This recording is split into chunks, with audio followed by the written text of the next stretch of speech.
don't have any hot sauce. You want one? I don't know about what hot sauce should I do. These are things I should think about prior to pressing the live button, but they're not. They're things I didn't think about at all until this moment right now when you're live with a bunch of people watching. Steve's over there helping me pick out a hot sauce. Welcome to Vlog Thursday number 175. And we're going to talk about stuff and things, but before that, let me make sure I close stuff and things that I have open. That might have personally identifiable information in it, or just a lot of really dank memes. Both those things are possibilities here. Here we go. What'd you grab there, Steve? Burns McCoy. Burns McCoy. Do we have a little piece of bread? No piece of bread? Yeah. We're going to start out with some Burns McCoy. Let's see. Bash the like button. eBay is watching us and eBay is watching you. eBay can watch us all together.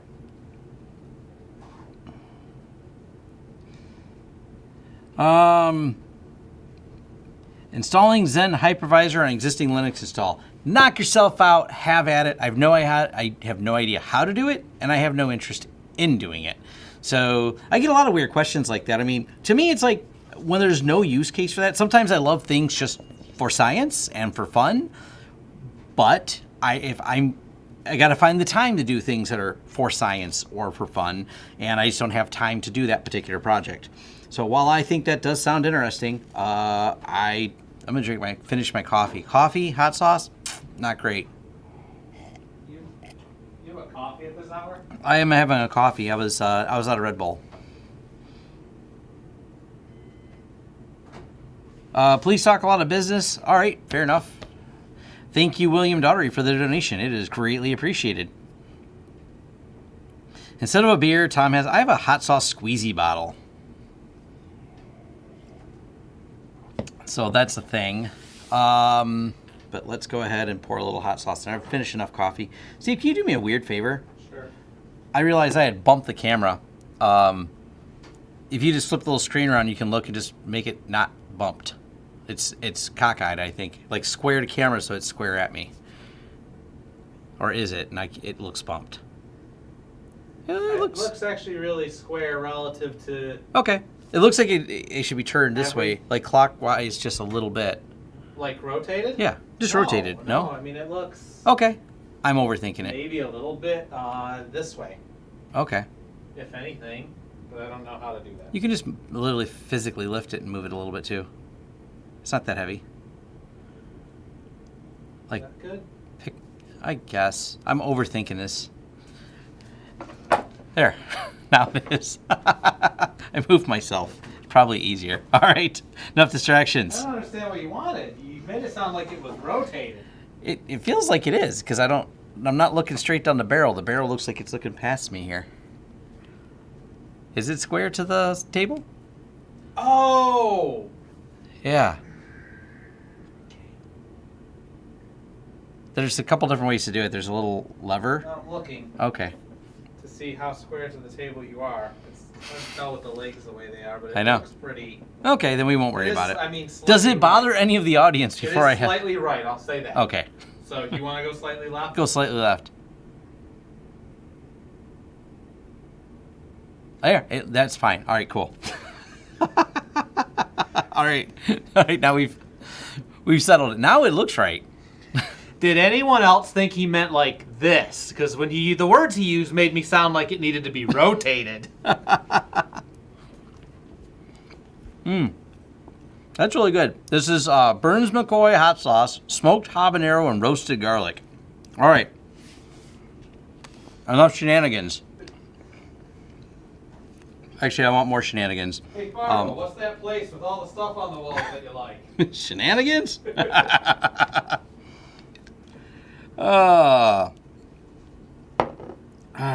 That's okay.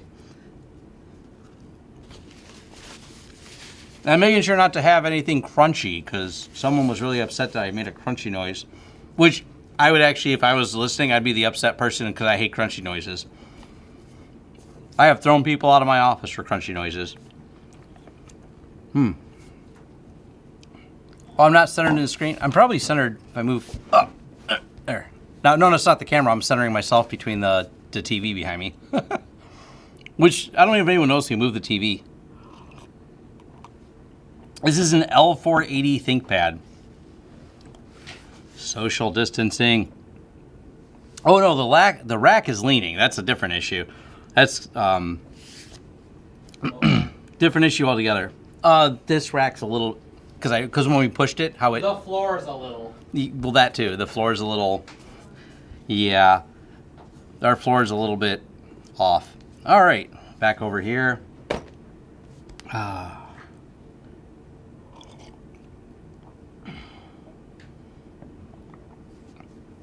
Your commencement address was sideways the whole time. Fair enough. Yes, that is a viewport on a TV. I just reviewed it, and we glued it to the back of the TV with the sticky thing. So now the second part of the viewport is being reviewed because I said in the review, I was like, it's got a sticky thing, but I don't know how good it holds up. And that's a time will tell type thing. So we took the viewport and we put the sticky thing on the back of the TV. So that is how that is on there. So crunchy noises, silence of the lambs. Yes, for sure. What else we have here? Make sure we got all kinds of people in here. Back to the for science thing, just so I can put that to bed. I get a lot of people asking me stuff, and my likelihood of doing something is more based on whether or not it's something I'll be, or usually, more specifically, my videos are something that I have done previously at a customer. That's something we are either in the act of doing, working on a project for, or have done in the past for a client. That's what the majority of my content is driven by, is occasionally just reviews, like, hey, let's look at this product. But my tutorials are, when someone says, and I appreciate, when someone says, hey, Tom, you seem to know a lot about that product, and you did a tutorial on it, I'm like, it's because I've implemented it. My tutorial is based on the fact that we deployed this already, maybe many, many times, as a scenario for our clients. So when someone says, hey, can you load, the Zen hypervisor and add it on to an existing Linux box, I mean, that's completely possible, but I don't always have the time to sit and play with it, and it's not something I would ever use in production. It's not as practical of a solution. Not to mention, why wouldn't you just go with Cubes OS, which uses the Zen hypervisor already natively built into a distribution with all of those challenges solved? But maybe you don't want to have those challenges solved because you want to solve them yourself as a learning process, then go for it. Cubes OS is a pretty cool thing, and Cubes OS, which I'll cover that real quick if you aren't familiar with it. Cubes OS.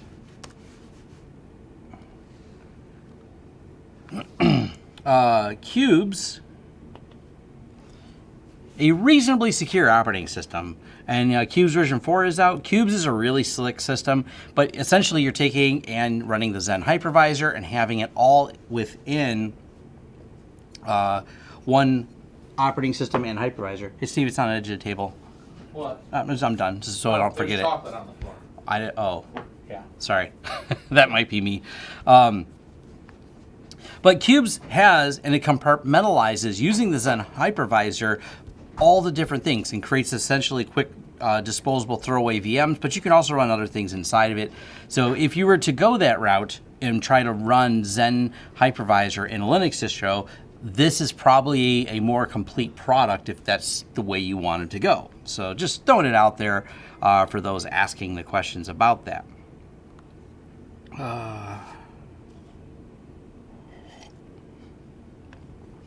The closest I came to doing a PC build guide is going to be, like I talked about how I built my editing server with the AMD Ryzen. They're not videos that get a lot of attention. I don't even know. I'm curious now.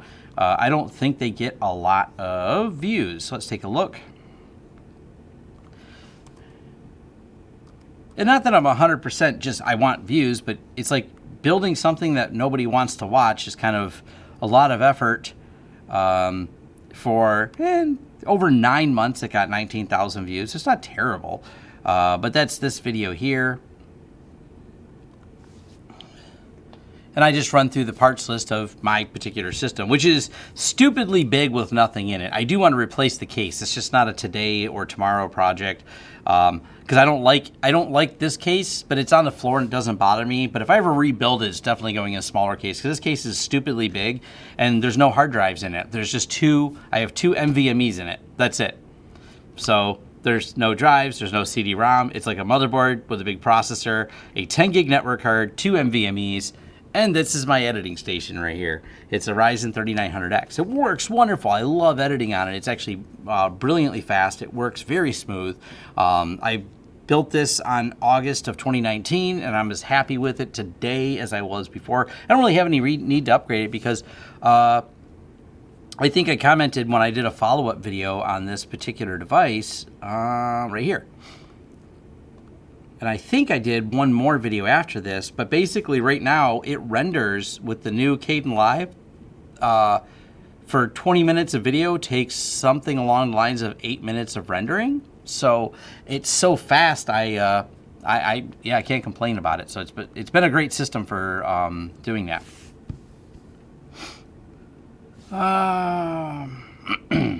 Yeah, real world tutorials.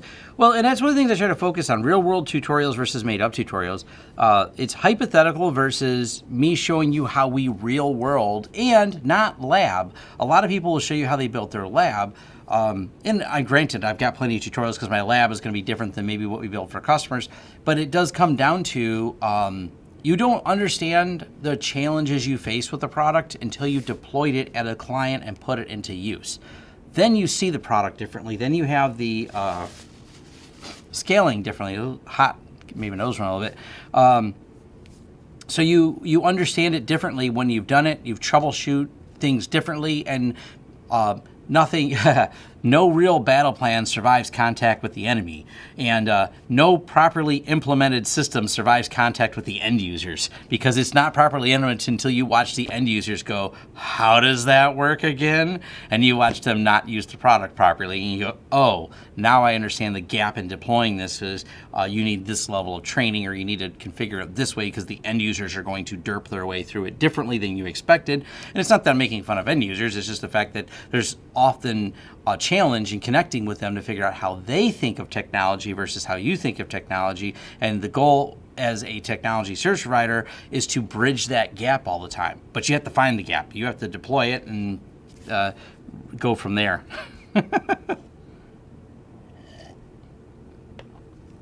You can use KVM as well. That's an option. People I know ask about that. Enjoyed your latest video on WebSockets and talked about using WebSockets to harvest user data.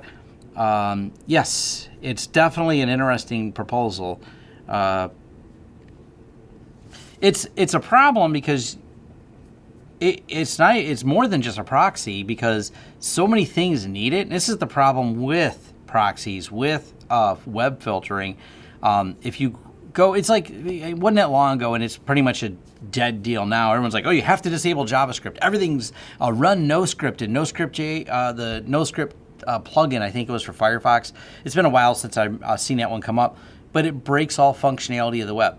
And you just suddenly find that all the sites that you have to use for business don't work anymore. So where does that leave you? It's the same problem that we see every single time. There's always a user or a person that messages us, and their problem is, hey, I turned PF Blocker on and I'm scared of the internet, so I enabled every single rule possible, and now I can't pull up any websites that I like to go to. You have to have a happy balance on there, and so it's not an easy solution, because if you can't do the things you want, if you want to be safe on the internet, but you're too scared of all the big bad companies, just unplug your computer and go be a farmer. I don't know. And even they seem to need internet sometimes too. It's about finding a happy balance. There's not an easy answer for it. So let's see. Yeah, the new user build community, not to mention the new user computer build, wow, they're a vicious community of people who will argue you to death. I've become friends with the folks over at like the Craft Computing and some of that circle of people who do more of the PC builds and do a great job on it. But it's vicious, man. You recommend a video card and you are just wrong, and people all caps typing comments on there. There's a lot of vicious comments on why you chose one video card or one motherboard over the other. So the PC Master Race is a certain, I'm not going to call them toxic. They're not that bad, but they're definitely, I don't know, passionate about their choices. That would probably be the summary of that.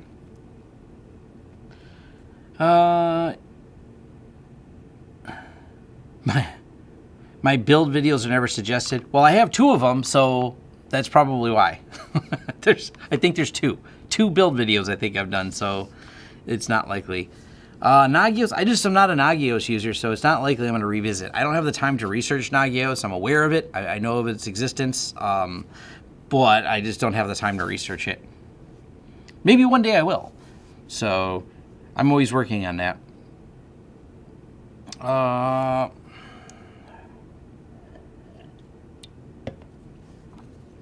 Let's see.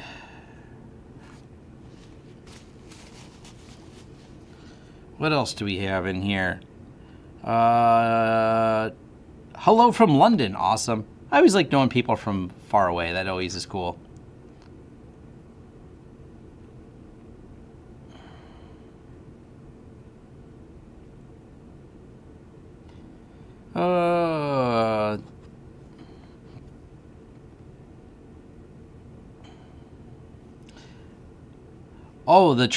Look up tractors, firmware. There's been a couple articles about this because some of the tractors, it's the question of whether or not people have the right to repair them.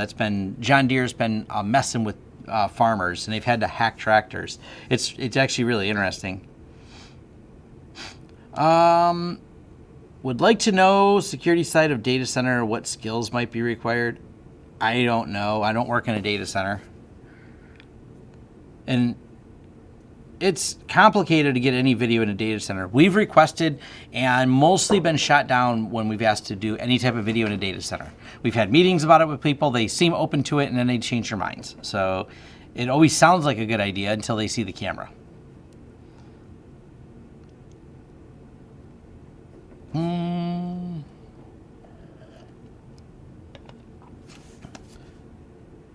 Bogner Regis, I don't know where that is at all. I'm going to have to Google that. Bogner Regis, that's interesting. Let's see. Hello from New Zealand. Hey, that's far away. North of England, awesome. Don't talk to Southerners, they're weird. That's the same answer I would give you here in the U.S. too. We're considered the Northerners. We're in Detroit here. The Southerners are definitely the strange people.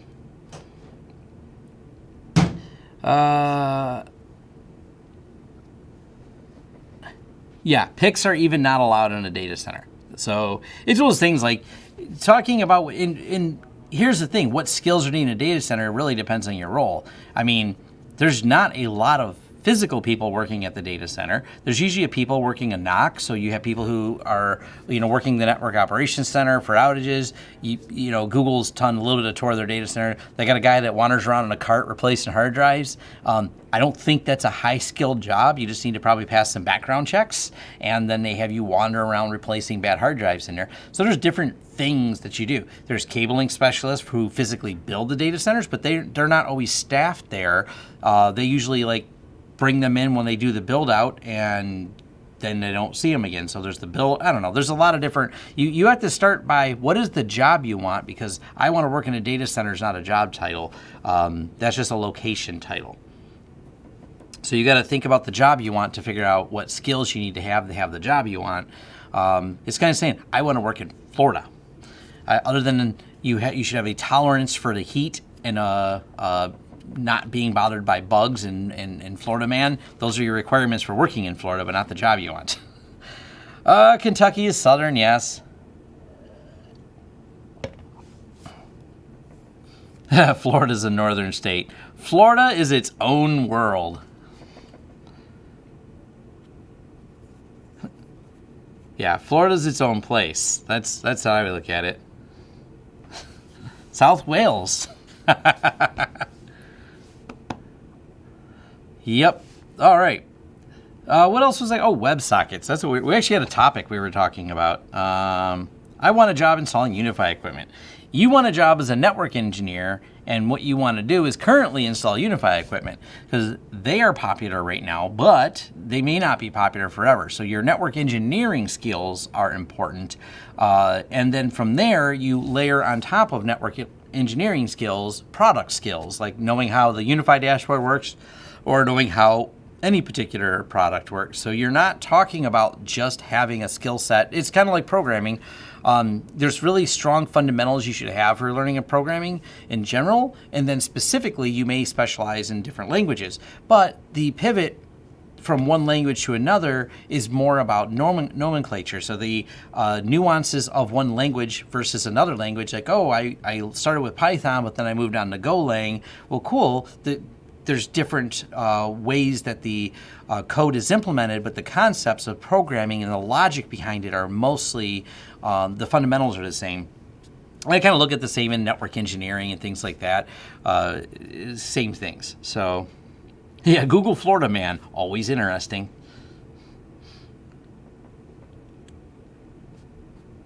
Yeah, it's hard to be a billionaire without a lot of money. Let's see. From Norway, everyone's from the south. Yep. Yeah, Florida's too hot. Diversify. Yes or no? The diversification thing is, I mean, be valuable. If you want to get paid, you got to have something that you leverage against. That's just big picture things. If you're a lawyer, you leverage your knowledge of law, your knowledge of case history into a job. Anything is about how you leverage your knowledge and how you are able to create value, or how you can create value for a company so they can mark up the value you create so they can employ you. But there's a lot to be said when you meet people who are extremely narrowly skilled in a certain thing, because sometimes you create great value for them. If you find someone, I got a discussion with someone, I got an email, they were asking about diving deep into Kubernetes, but you start looking at someone who specializes in Kubernetes, you're talking about a job that pays $150,000 or $200,000 a year for the top tier people in Kubernetes. So if you specialize in something like that, I have some friends that specialize in very narrow fields in the DevOps, scalable platforms and things like that, and watch them, they can't plug in a physical network switch. It's just a skill that they're not good at because it's not what they do. But they orchestrate large-scale infrastructure in the cloud with using DevOps automation. They're a narrowly, highly niche skill set that happens to be in demand. So it doesn't necessarily mean that you have to have a broad set of skills. It all depends on what you're going for. This is Tom's career advice. That's what this is turning into. I don't know if it's accurate or not.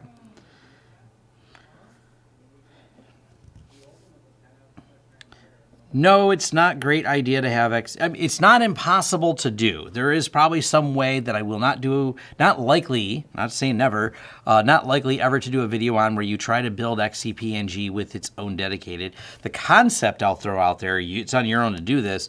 If you wanted to have XCP-ng and it run as a desktop, you would pass through a video card. So you load the core system, you'd pass through a video card, to a VM, and then you would use the output of that card on that VM to be the desktop. And then from there you can control it. I mean, it's not an impossible task. I don't really have a use case for it. Like I had said earlier, if you wanted to run something like that, just run cubes. Here's the thing. You either know how to code it and build something like that and make it all work and set the PCI pass-through and make sure it survives updates and reboots and problems that may arise from that weird, quirky setup. Or you take someone that took the time to write an entire operating system based around that use case that doesn't need that special pass-through options where you technically run your desktop in some version of DOM 0 and then can run other ones on there, or you just load VirtualBox like I do on my computer. I use VirtualBox quite a bit. VirtualBox is awesome, and it's on my laptop, it's on my desktop. It's a very handy tool to just spin up a VM, get it done. It's got a nice, easy to use UI, and when I want to demo software, I frequently, especially when I'm at home, like I can just quickly spin something up on VirtualBox, tie to it real quick. It's got bridged or NAT style networking, and away you go. I think I have some tutorials that go in deep on VirtualBox, and it just works.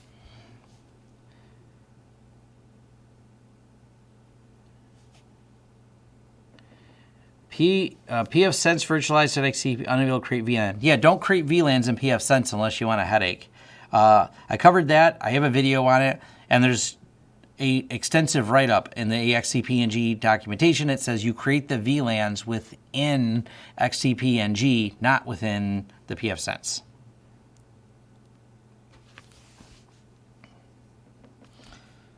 Now, it says...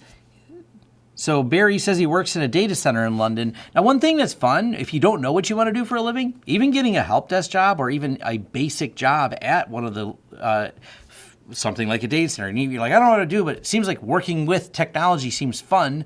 Even if you took a lower level position at one of those places, it's kind of cool because then you kind of see all around you and you go, oh, that guy's job is fun. I talked to him and that's what I want to do. You may find that, a good way to do that. No, you can't run pfSense on a Raspberry Pi. It's not designed, it's not compiled for it. It's open source if you'd like to compile it. I'm not going to recompile pfSense and rewrite drivers to make that work. One of the reasons it doesn't make a good platform is it doesn't have the proper networking, so it'd actually be really slow. You may as well just go buy an SG1100 as an option for that.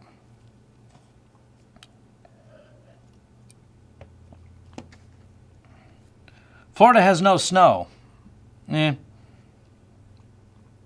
Oh, Florida has no income tax. That's actually a good thing. For those of you that don't live in the U.S., our states, we have a federal tax and we have a state tax. And some states, Florida being an example of one, that derive their taxes through or derive their state revenue based off like a consumption or a sales tax. They won't have a payroll tax. And they usually do that in states that bring money in via tourism. So Florida has tourism and old people, so consumption taxes on the visitors are higher than they are in Michigan, but that makes up for the fact that they don't have a income tax on your payroll. And oddly enough, Indiana is home to most trucking companies, including the one I worked for previously when I did IT. The reason so many trucking companies are based on Indiana is the tax laws are more favorable to own a transportation company there. So history of tax on that's kind of fascinating because the tax laws, you charge me the rate of my, in the transportation business, you would charge me the rate of tax based on the home base or company incorporated papers of what state we're in, and there's not a sales tax, I believe, on labor or used parts. So if I use used parts, I don't have to pay taxation. It's actually kind of interesting because it sounds weird for an IT guy to talk about taxes, but it's not when you think about what I did there. So head of IT, when I was at the transportation company, I always look for ways to bring efficiencies and save money through technology. Well, one of those efficiencies was actually figuring out ways to recover tax money spent. And I had worked on software and developed it. One day I got to do, and a few people have asked, like, what I used to do for a living. And one of the things I did was I used to save the company like $50,000 a year in taxes by using satellite location data to figure out when trucks weren't moving but the truck was running, and then turn it into a calculation for idle hours of diesel fuel used. And you pay highway use tax when you buy diesel fuel for trucks, but if you use that fuel to warm the truck or cool the truck, so if the driver is parked in the truck and he leaves the truck running, that fuel consumption was not used for vehicle travel. Therefore, you can reclaim the taxes that was used on that. And I designed the system that did that. That was one of my projects. And it paid for itself because year after year, being able to reclaim fuel taxes was a big, worth the effort we put into writing the software that did that.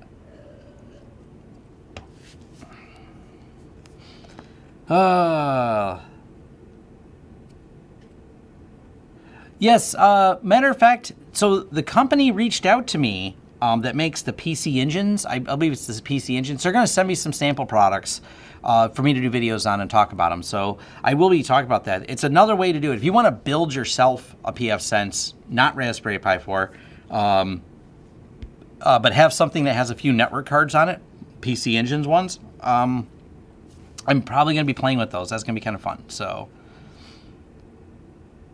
you have eBay's response to port scanning. eBay responded? I'm curious. Is it on Twitter? Is it please eBay port scanning?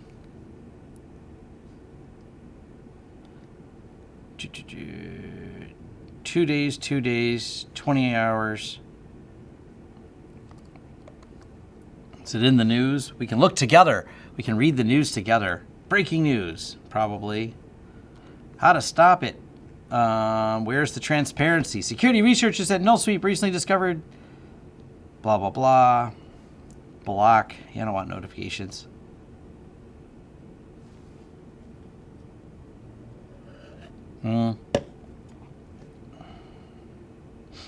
Yes, you can block the JavaScript on there. I mean, it's not hard to block it. Also, I realize people reading the comments, people suggesting firewalls and things like that. This is not a port scan of a firewall. This is different. This is a port scan of the WebSockets. So it's a different type of problem. Anyways, we've bounced around from taxes. We've talked about...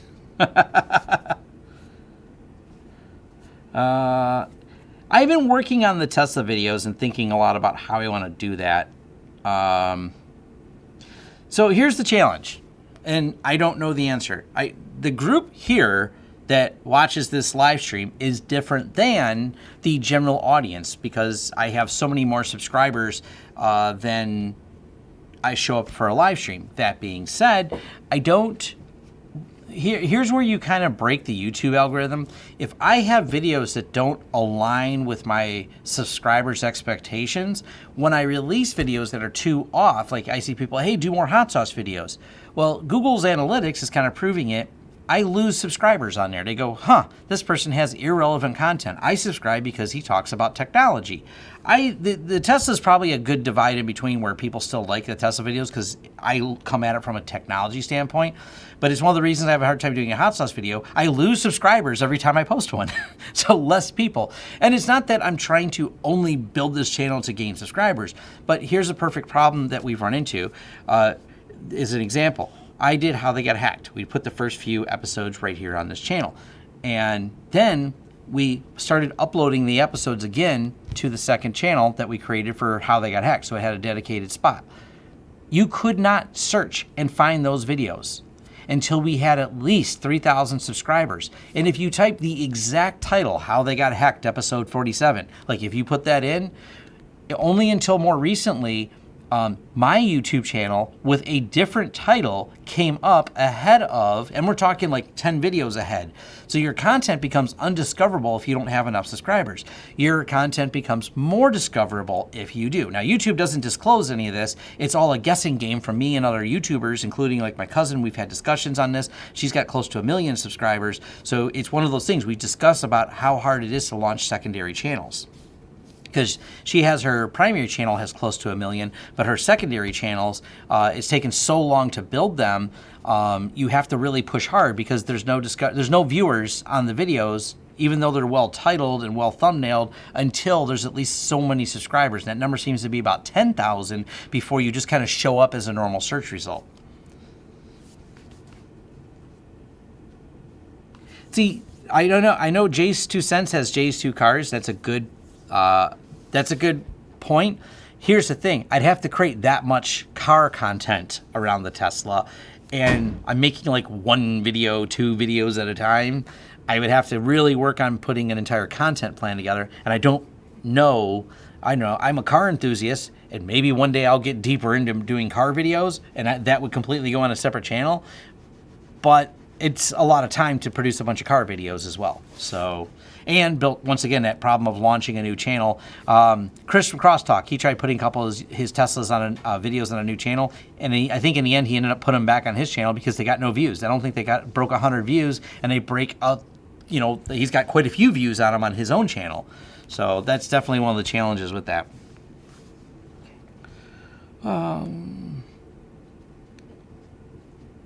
Software firewall versus firewall and separate device. I don't understand as a question. Just, let's see. I think they mean virtualizing it. I'm not sure.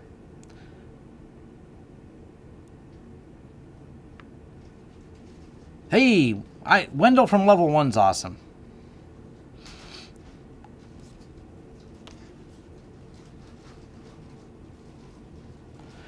So, anyone in the chat here knows someone like Tom? So, Corey Thompson, I will let you know, Serve the Home does some pretty good MikroTik reviews, and I might review a little bit more of them because I like their Switch OS.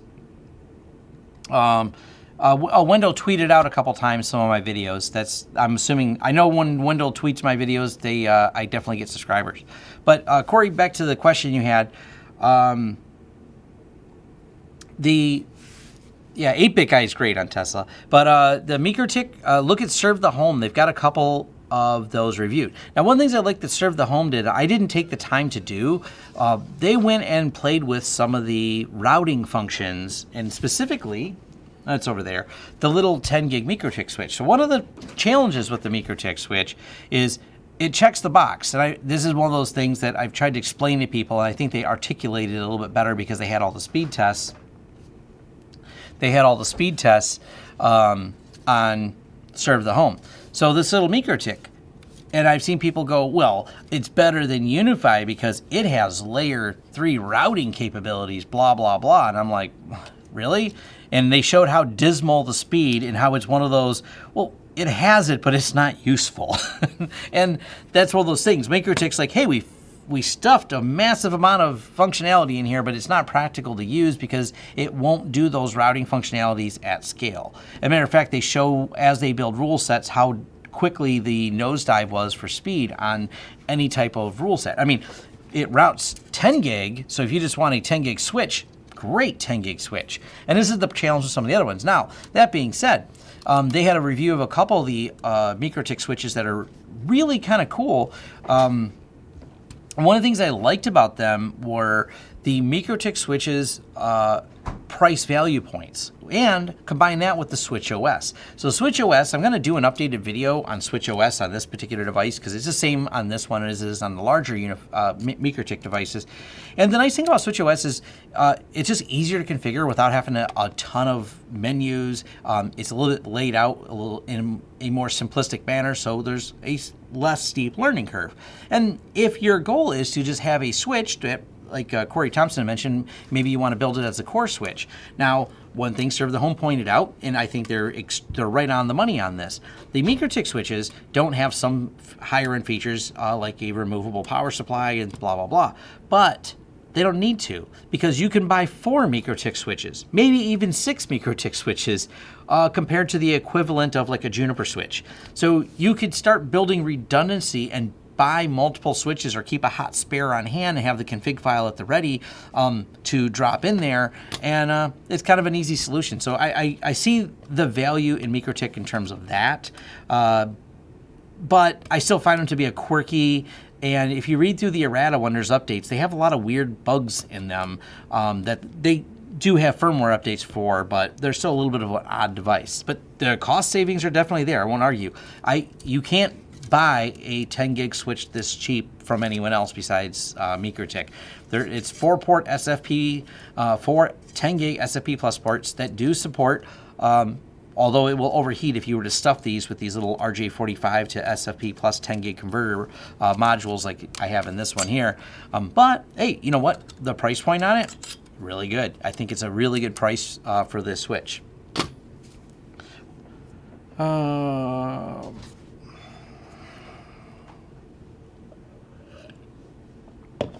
I don't think there's a need for an endpoint protection on Linux, provided that you don't load third-party software on there. And with third-party software, you open yourself up to a lot of other issues. So generally speaking, and this laptop here, because I focus on business with it, I'm not loading anything third-party on here. I'm not loading any weird applications or extra non-Pop! OS repositories because I run Pop! OS on this on my desktop. So there's the risk factor is extremely minimal. So where would a virus come from? I'm not downloading software. I'm not opening some weird email attachments to run some programs that someone had attached to try to send me. So I don't see a need for endpoint protection on Linux. Now, Windows users, casinos are on that little topic. Yes, we're using the SolarWinds stack with Sentinel-1, web filtering, and that making sure their systems are patched and up to date. With that being said, where the issues come in. People click on everything. And then when they click on it and it can't open it because the tool's blocked it, they go send it to another computer to try to click on that computer. And then once it fails on any computers that we have now protected and we're watching alerts go off in the dashboard trying to call them saying, whatever you're doing, stop, they then send it home and infect their home computer with it. So end users, you have to like try to wrap them in bubble wrap occasionally. And once they send it to their home computer, they're not my problem anymore.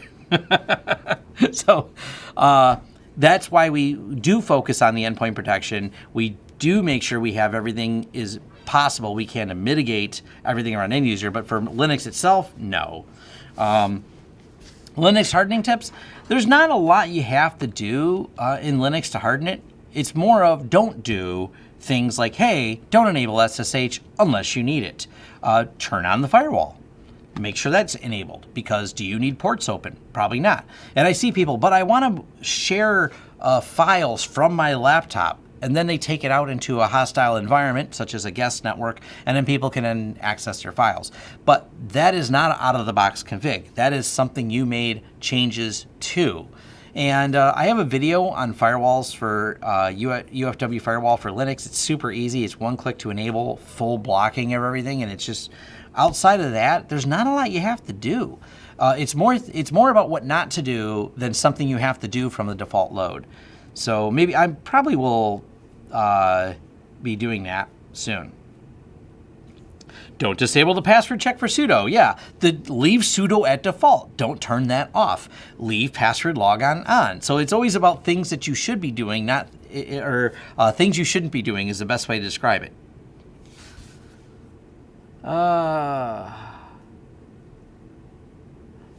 Yes, my staff does do Windows support for our MSP clients.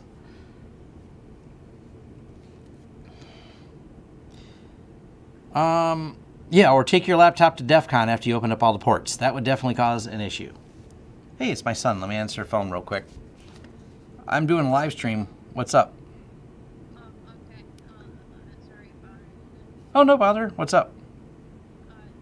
Yeah, I was going to tell you that there's Ah. Okay. Okay. Well, I will call you after the live stream then. All right. Bye.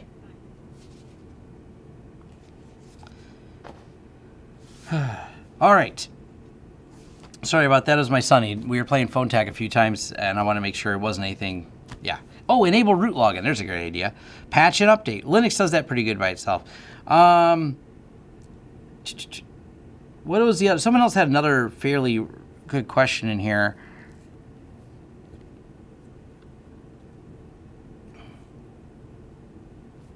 Yeah, you have to use multiple layers of protection to protect users. It's a lot of bubble wrap you got to put around things. That's whole lot of bubble wrap. They don't bump into things. Yeah, my son's loud on the phone.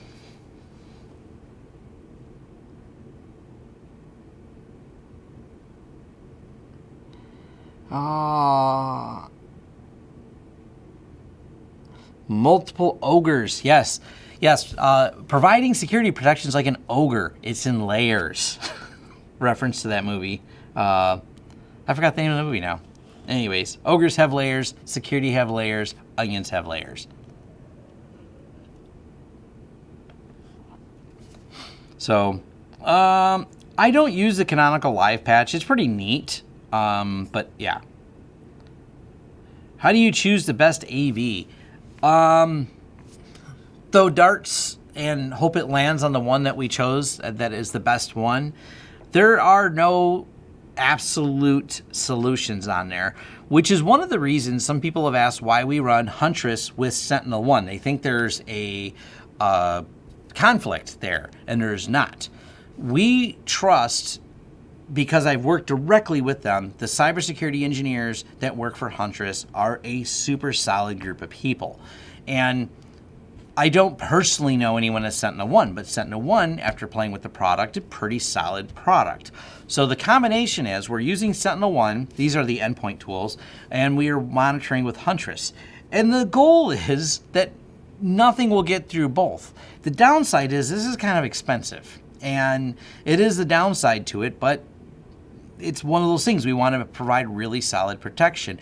And I don't, you can make the argument, well, you could always use 2 firewalls or 3 firewalls. That way, if one firewall fails, next one does, or whatever. But that's going too far. I think I found a happy, reasonably priced middle ground with these 2 products that I think it works well. And of course, the SolarWinds stack, that's how we manage it, is with SolarWinds. SolarWinds goes through and says, hey, we're making sure the patching is done, that the software is up to date, etc. So it's an integration. But it's so far seems pretty solid. Now, how do I know it's the best? You don't know. There is no A/B testing for this. Even any independent test by any lab is still just that. They are only pulling, unless these labs are taking the time to write brand new malware that specifically can get by there, you'll never know. Because you know what the threat actors are doing? They're writing brand new malware, hoping that the systems don't find it. So it's always a cat and mouse game. That's why there's layers. You hope one of the layers that you have in between catch some of that.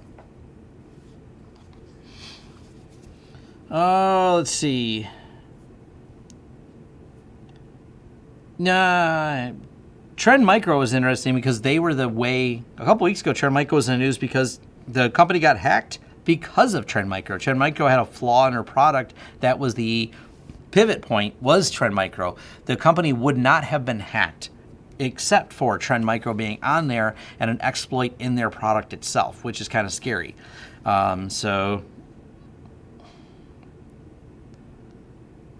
Samaritan stares an accurate representation of text port. That's a whole different discussion.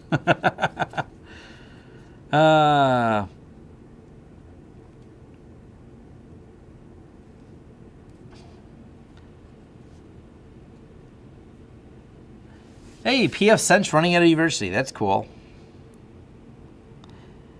When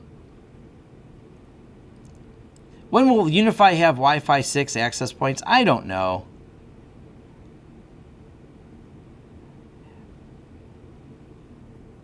Yeah, it's the same thing. Like, everyone's excited about WireGuard. You probably got 5 years out before you see WireGuard in any enterprise applications, if not longer. The enterprise changes much, much slower because things done at scale are harder to move. So, and also, even in enterprises, most of the connectivity is not for speed. And I don't know. I don't see. I still have a 2.4 at home because I don't care. Anything I care about and anything I work on the enterprise that the enterprise users care about is always hardlined in. That's it. It's as simple as that. So you're not going to see. It's just going to take a long time before that gets on there. No big deal. Anti-cheat running in Ring 0. It's going to happen. There's a reason my Windows system that I use for gaming is a separate system. There's a complete reason for that. I do not trust. This is a good point. You're going to get all these different anti-cheat, all these different Steam programs running.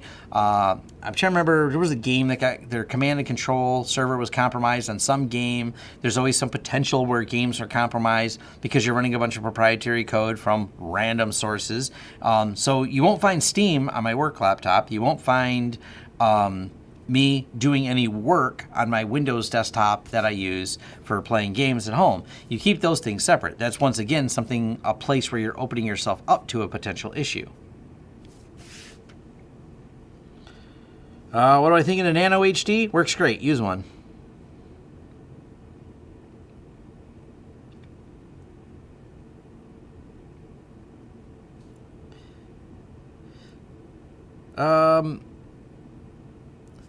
Yeah, I mean, WireGuard's going to be more CPU efficient, but it doesn't mean it's going to, you know what I mean? It doesn't mean they're going to adopt it anytime soon. They may, you know, this whole work from home may cause a slight push for better VPN, because the VPN demands on, you know, are higher right now. So that could push some change in the market, but we'll see. Well, it all depends on how long we stay working from home. If we stay working from home longer, that will push VPN technologies to get better. But what it's really pushing more than anything else is more web-based applications, because you don't need VPN for most of that. You do some type of single sign-on, and suddenly it doesn't matter where the person works, and the desktop becomes much less relevant, etc. So, self-hosted shout-out? Hey, why not? Hi, self-hosted. I know there's at least a handful of people from self-hosted that probably follow my channel, which is great. Game suggestion? I'm not enough of a gamer.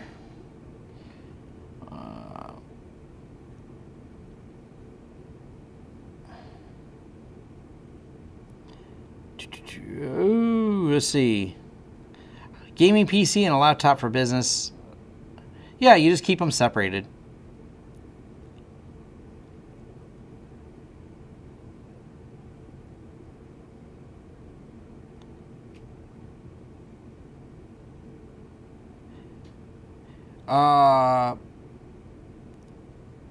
Well, virus protection that integrates into a web application. That's I don't understand the use case for that. Are you asking about web application firewalls? I mean, there are those, but that's a different. That's in some way it's like an antivirus. So a WAF is what you usually see those calls. F5 Networks, I believe, makes a really popular one. And if you're using something specific like WordPress, there's like a few plugins for WordPress. I can't remember the name of them. But they're web application firewalls, and they look for patterns of attack. And they are challenging to deploy, but they can help from common vulnerabilities and things like that come and attack your web application. So...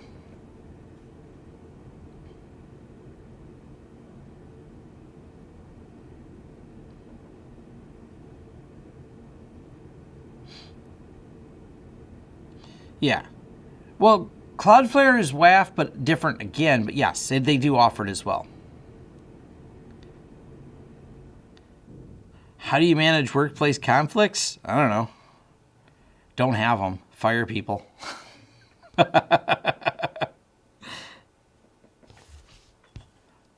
That's, I don't know, getting people to get along. I got no worldly... WordFence, that's the other one. WordFence is great on WordPress.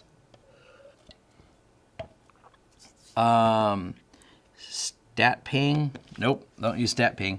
I will mention, I've seen someone ask this question. I will bring this back over here. Pull up our website. Go here.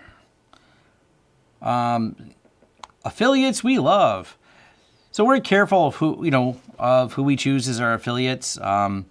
We have, though, people ask about this. VoIP MS is great. We have an affiliate link if you want to use it. I mentioned that in my video. This is who we use for ourselves, like in terms of doing all of our. This handles our voice, client's voice. We port numbers over them. They've been our go-to voice system. They're nice. They have a lot of great features. I definitely like them. Matter of fact, we have quite a few affiliate things on here. So, in Linode, I don't have any servers in anymore, but I still have affiliate code for them because I know some people just really like Linode. We do most of our stuff with DigitalOcean. I don't know. I can probably go back and forth. I think they're both great products. It's a hard split on which one I like more. And Empty Box. If you want to fill this empty box, you want to sponsor my channel, that's what those empty boxes are. They're fun to play with. TubeBuddy for my YouTube friends. And you don't just want to send money at me? That's what this is for. If you just want to throw money, and people say, I just want to throw money at Tom, I'm cool with that. This is the button to do it with right here. It's just paypal.me, and then you can just put in the amount of money you'd like to throw at Tom, and you type it in. This is the a la carte, just fling money at Tom option. You don't have to. Not saying it all, but it's always nice if you do.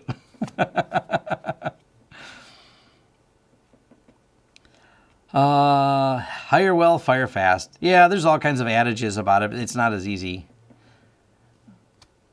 Video between PF SenseBox and cloud infrastructure. I don't know. I mean, what SolarWinds RMM do we use? So first, the cloud infrastructure question. Maybe I'll do one. I don't know. You pretty much always set it up IPsec in whatever cloud infrastructure they have. We've done them. I don't know that it needs a tutorial. You know what I mean? It's just standard IPsec with AWS, IPsec with Azure, IPsec with whatever cloud infrastructure that's connecting with it. They're kind of a cookie cutter thing. SolarWinds, we're using SolarWinds MSP for our RMM. So there's two pieces of SolarWinds. One is N-Central. I don't use that product. I'm not particularly familiar with it. I know about it, but I've never used it. And we use the SolarWinds MSP platform. So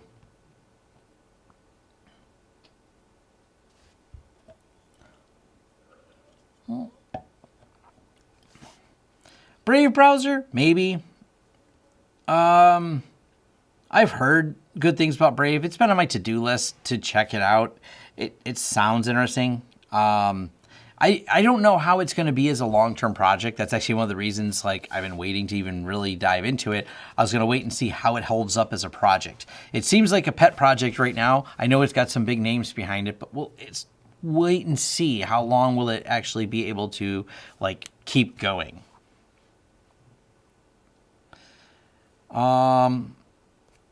It doesn't take much CPU horsepower to run a PF SenseBox. And I don't know processors by name, so I don't know if that's a good processor or not. There is a Tesla referral code in all of my videos, so that I do have. USG Pro versus UDM Pro. I don't know which one costs more. I don't use either one. I mean, I've done reviews on them, but I'm always clear in my reviews that UniFi sends them to me, and we're not a big user of the USG line because I think for home users, I gave the example on my follow-up. My daughter has the Dream Machine. Works great for her. Wonderful device for her apartment. The problem is most of the people that seem to come to my channel want advanced use cases for their firewalls. That's where if you want something a lot more than routing, well, the USG is just not that thing. It routes great. I think it's an excellent home user device. I always have a challenge with it as a device beyond home users. It may be small office businesses. I mean, ones that don't need VPN. How's that?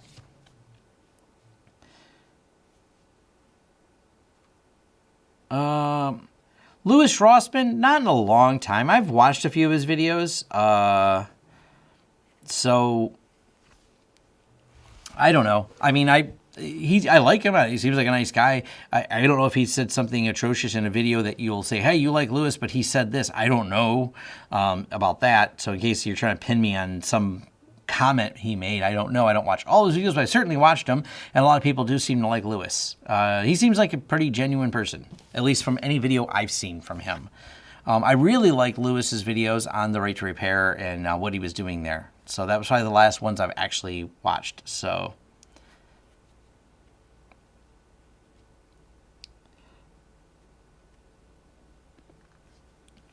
Keybase, should I trust him?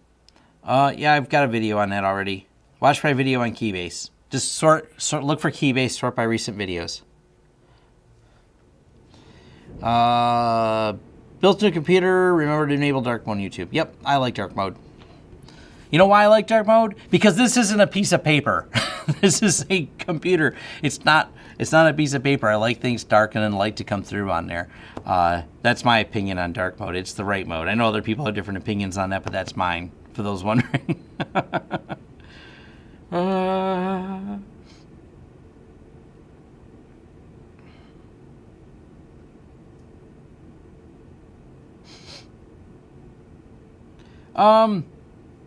Yeah, like I said, I've not really used this. SolarWinds RMM is decent, and all RMMs suck. We'll start with that as a preface for it. So when I watch people just switching between RMM and RMM, I'm like, yeah, who's going to disappoint you next? They're all, challenging. Zero tier, I still like zero tier. It's a great zero tier solves problems that Zero Tier solves. It's a really slick solution without being able to create a network without having to VPN a bunch of devices in. So it's kind of a unique use, but it's a great product. Yeah, USG config.gateway.json beats UDM. Right up until it goes into a boot loop from an update. That's why we won't do those configs.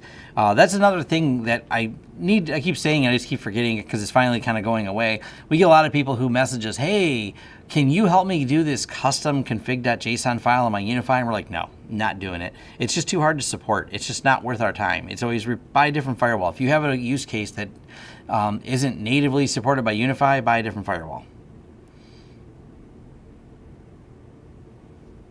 Do you keep a clone of HDs that run pfSense using Clonezilla? Nope, that doesn't seem like a very useful idea. You can load pfSense and then load the config file, and it's done. It's set up in minutes. So just keep a backup of your config file. You don't need to back up the whole image. My son would like a Cat 6 shirt. Yes, Marcus, I will get you a Cat 6 shirt. 8 gig Raspberry Pi? Hey, why not?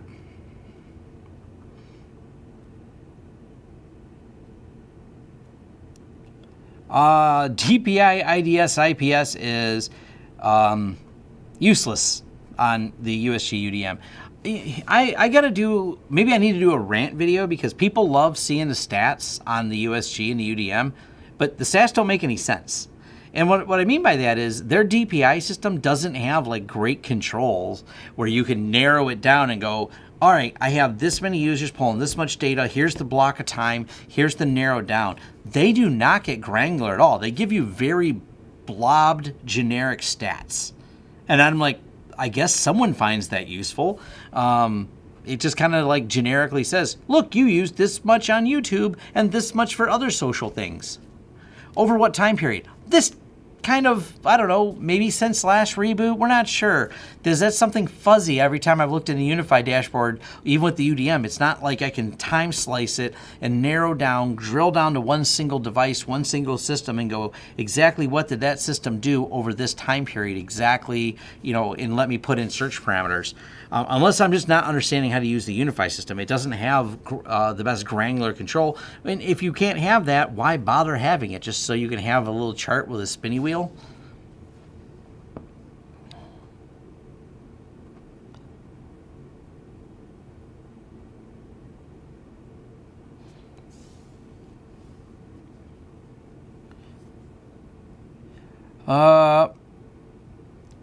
I would always go DNS and challenge for Let's Encrypt. I highly recommend DNS challenge for Let's Encrypt. You only use the other type of authentication in Let's Encrypt, the Acme Web one, if you don't have DNS challenge and have some really great reason to use it. So, yeah, whose stats are they anyways, where the graphs don't matter? The price has dropped so much, we're using Cat 6 for everything.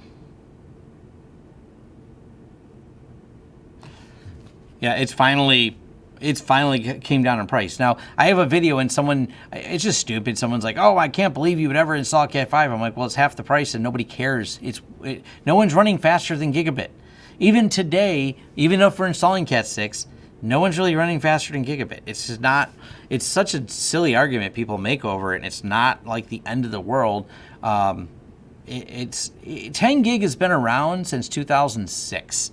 And here we are 14 years later, and the reason people aren't using it is because the speed is not needed as much. Once it hit 1 gig, most of the time people need enough speed for the internet. And by the way, your internet isn't 10 gig. Your internet, granted, I know there's places that offer 1 gig internet, but most businesses don't have 1 gig internet. The majority of them don't, and the majority of people don't. Therefore, you're not exceeding the speed of your system. And then they have to have equipment that can route faster than 1 gig if they do. So,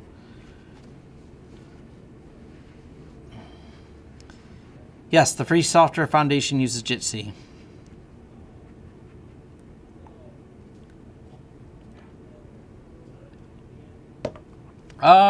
BIOS is cool. It's a steep learning curve, but good product from what I've heard.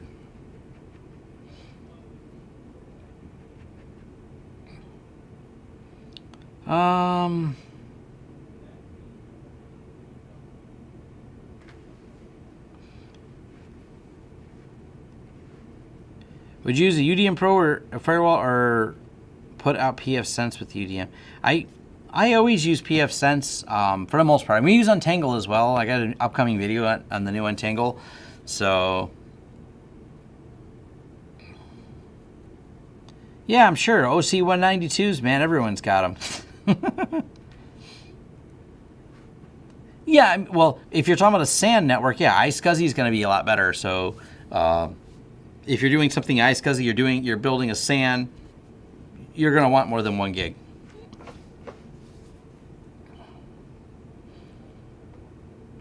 And I mean, if you have a engineering company using very large files, a video editing company, they're going to want 10 gig. There are use cases for it. It's just not usually what you have. Like, hey, we have an insurance office with a bunch of people in it. You know what they don't care about? 10 gig. It just doesn't. It's not going to help it's not going to make them an error. I don't use OpenSense. I use pfSense. OpenSense is a fork of pfSense, so I don't have much use for it.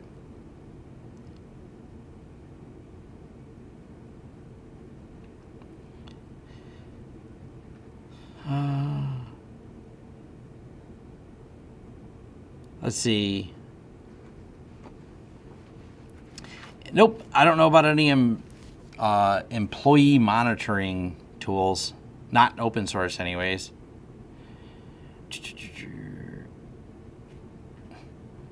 Yeah, if you're using pfSense, I don't know why you'd want to use EDM. It is, yeah, we're going to work on a needy use case for that shirts too.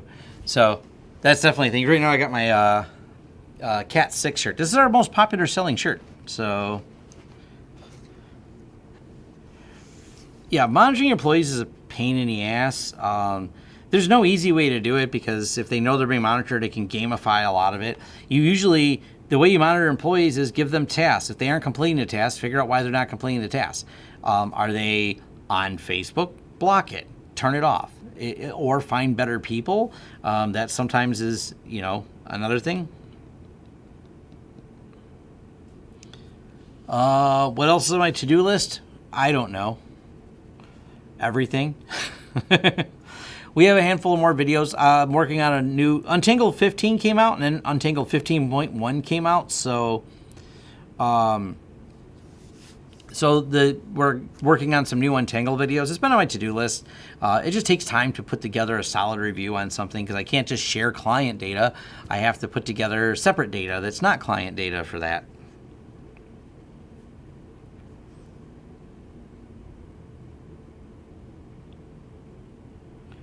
VLAN versus physical separation.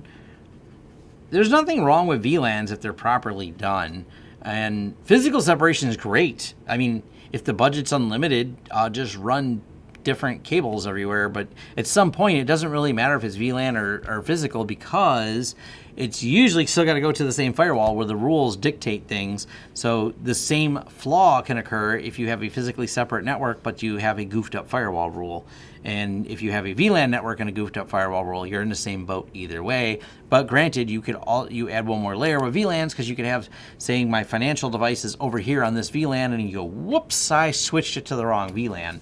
And I may or may not have witnessed that more than once, where someone decided to reset a core switch, and they cleared the settings on it and just crisscrossed all the VLANs all together across all the devices, and it was exciting. It was a mess. Things were so broken they didn't have a security problem as much as they had just a disaster that we had to fix. I'm not sure why they did that, and even they admitted they're like, as soon as I deleted the config, I said, I shouldn't have done that because they didn't back it up and they didn't have a plan. Well, their next plan was call us and ask us how fast we could re-implement it.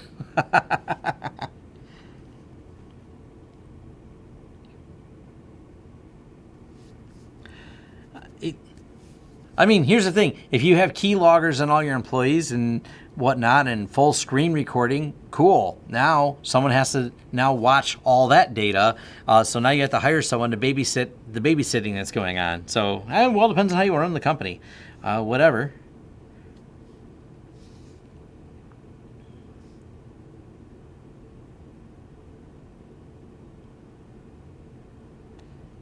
As soon as someone uses their work PC to check personal bank or schedule a doctor's appointment, they have opened themselves up. Not really. You are not supposed to use your work computers to do personal things. I own the technology. I own the email address. If you make the choice to use it for personal use, it's been reasonably clearly established here in the USA. If you're in a different country, I have no idea. But in the USA, it is reasonably clear that these are, if the company provided you your workstation, that is company property, and so is what happens on it. So that's a whole different thing. Yeah, I've seen people goof things up. I mean, VLANs, it does require that you not be stupid because there's a lot of problems you can create by being stupid. Like you could, start crisscrossing data between different VLANs and cross-pollinating data where it shouldn't be and break all the security policies. But like I said, this is the same thing. I watch people struggle with firewall rules and things like that. So definitely an issue for all of the aforementioned things here. Why did we get a voicemail?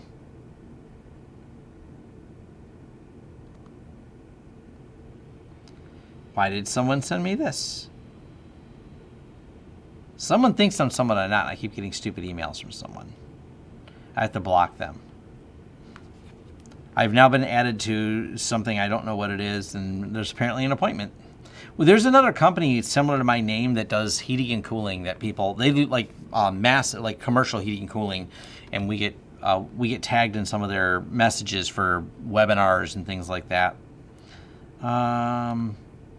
There we go.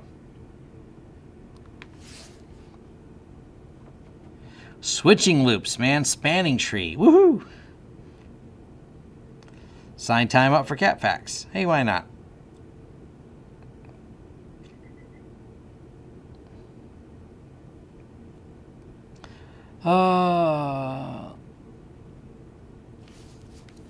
Yeah, it's complicated. I don't know. I'm not a lawyer, so always, if you're a business owner, address your lawyer. If you're an employee, don't do stupid things on company property because you're opening yourself up to trouble. That you'll have to get a lawyer to fight the company's lawyers, and frequently it's the best lawyer wins, not even who's right. So avoid it. You know what you have? I even told someone was complaining to me like, oh man, my work blocks Facebook, and I think that's a violation or whatever. I'm like, just play with your phone.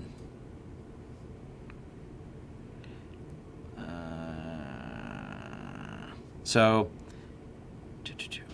I don't know what any of that is.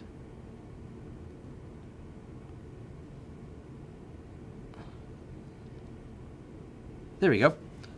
Cool. Schedule something. But, yeah. I don't think I'm going to look into the, what do you think? I'm not going to look into the Brave browser for at least one more year just because you asked. I don't know. I have no, it's not on my radar to do. It's not, I'm not so bored or have so much free time on my hands that I don't, that I feel like looking at it. And I'm just not a big playing with different browsers person because it's not my focus. What we do have is a few other projects we have to focus on for clients. I have a couple security revamps to do. We've got some consulting work coming up with the people that want to I'm going to be re-engineering a couple different networks based on my bookings that I have right now. So, and they're not doing anything that I haven't talked about on a channel, so that doesn't necessarily lead itself to new videos. So the only thing that's on my horizon that I'm testing is Untangle. There's some products over here, including, if anyone can guess what this is. So there's this and this cable, which goes to something that I'm going to be reviewing soon. So that's a thing. This is something that I'll be doing within the next week. I have a few more videos planned for this server within the next week. Those are all going to happen long before any browser testing. There's also, besides the couple people asking here, I'm willing to bet a video I do on a couple of these products will far outweigh Tom's opinion on the Brave browser. You know what I mean? I just don't think it's going to be a very popular video either. So that's a whole if a whole different issue. The new connector for the UniFi switch. Yes, someone has actually looked and figured out what this thing is. So this is exactly that. So this is the new power cord for the UniFi switches. I'm going to be playing around with this. It's kind of neat. I don't know much about it yet. I don't know if that's adopted to my network yet or not, but we have the power thing, the power supply. We're going to rack mount it. We're going to talk about it. We're going to play with the plug. By the way, this seems to be the same plug as ATX. So they've used like an ATX connector for it, which is kind of neat. Get this put back like this.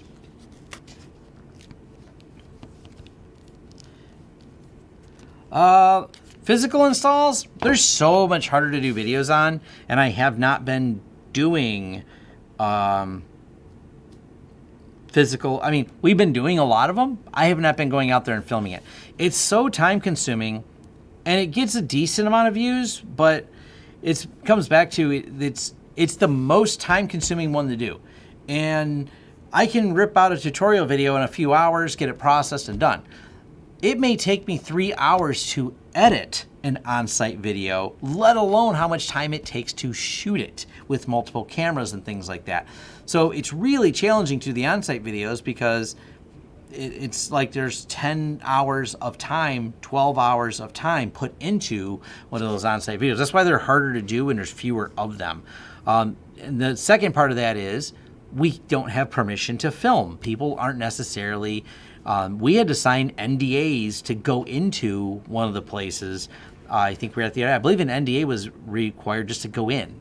So they don't even want you talking about the client, let alone filming it. So it's really hard to film at some of those. So you can kind of see the challenges in doing on-site videos. They're just... Yeah.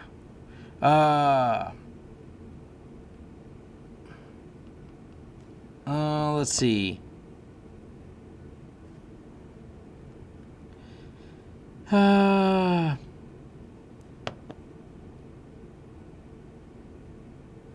Yeah, I can't do anything that's not fully released from UniFi.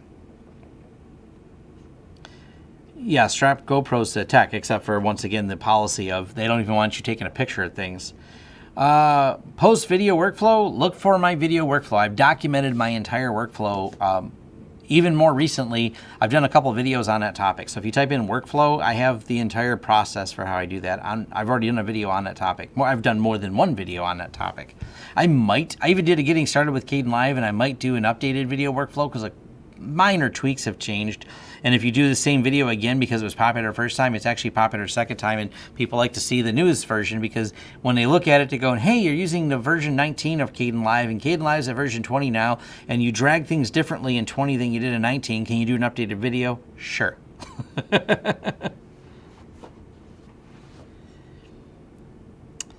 Yes. I was a wedding photographer, so yes, I have been around cameras and actually used film. So yeah, I'm using old terms, but I actually started out with old terms.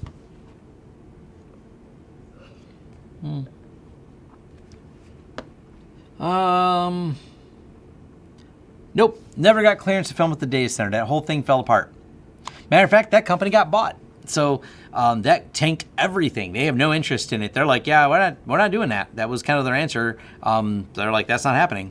So that was that. I had a question. Maybe someone could clarify in here.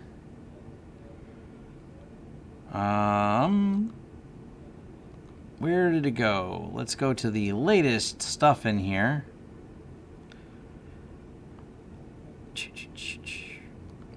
I don't understand this.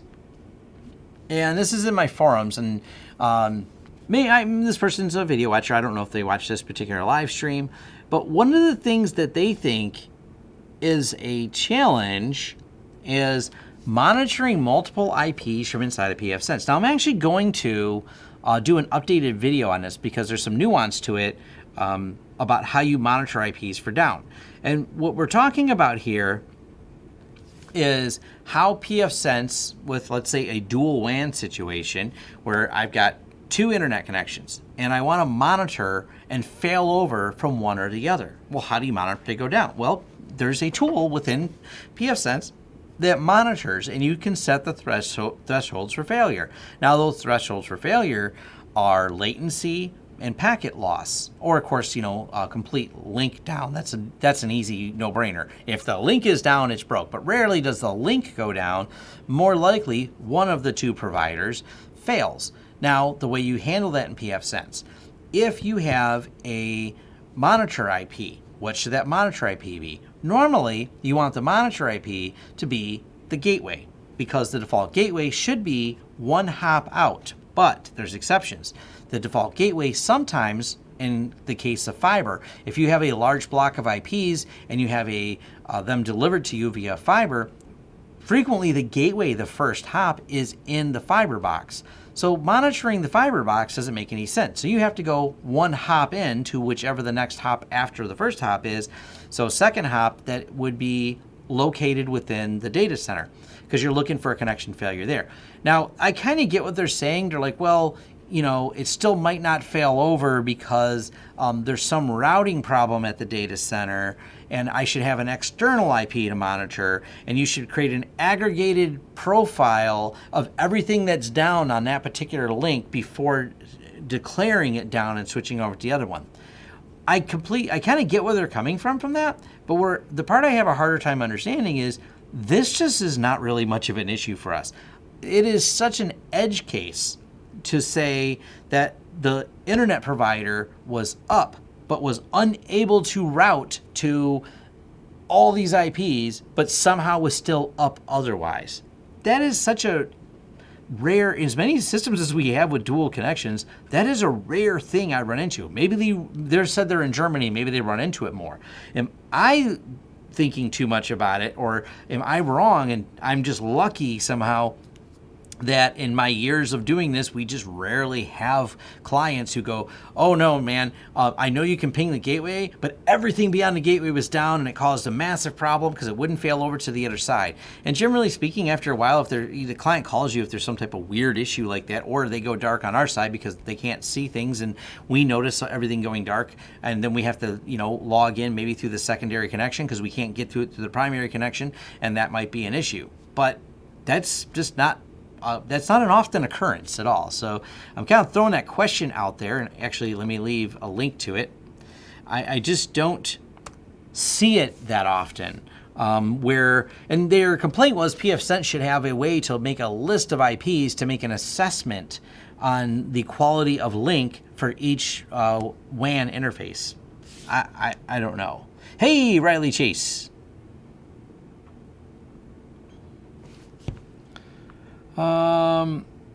Let's see. And for those of you who don't know, Riley Chase is the person behind HostiFi, which is a wonderful product. I've had them on the channel before. Big shout out to them. And not to mention, read through his entire blog post of the journey of starting it. This was something, granted, I started my company 17 years ago. I talk very publicly about it now, and I have long forgotten whatever the hell I did. At some point, it's all fuzzy. It's how I remember it, not how it happened. And that's how everything is. If you didn't write it down and create a objective,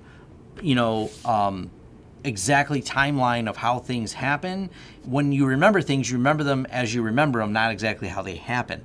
So one thing cool, I think, that what Riley did by doing a blog post of every step of the way of his company is he's now created kind of a diary that he can go back to that has very detailed information about the company that, hey, it's going to be interesting as his company grows and moves on, going, oh yeah, here's a reference for how I started. Here's a reference for how I was doing things.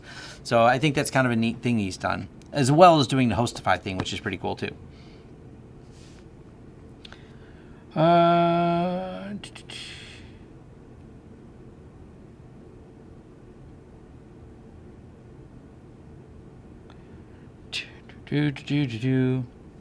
pfSense have an API for external processes to initiate route changes. Not real. I mean, not an API for it.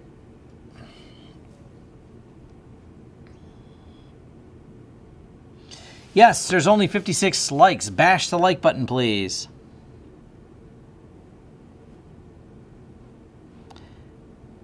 Yes, the nave point was pretty cool.